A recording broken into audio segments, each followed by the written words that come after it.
Ka-deliver, may tuturo po ako sa inyo na pampakinis ng mukha para hindi po kayo ma-pimples. Ito po na agwa oxinada. Ito po. Bumili po kayo nito at ilagay nyo po sa inyong mukha. Ito po. Napakabisa po nito. Tingnan nyo po yung mukha ko. Ang kinis po. Yan, nakita nyo mga ka-deliver. Ito lang po ang gamitin nyo. Agwa oxinada. Yan, ka-deliver. At paki-like and share naman po. At paki-subscribe ka-deliver vlog. O, diba? Ang ganda baga. Ka-deliver. Agwa oxinada lang. Mura pa.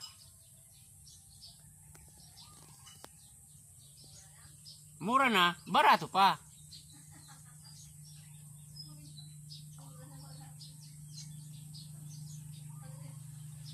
Agwa oxinada lang, ka-deliver.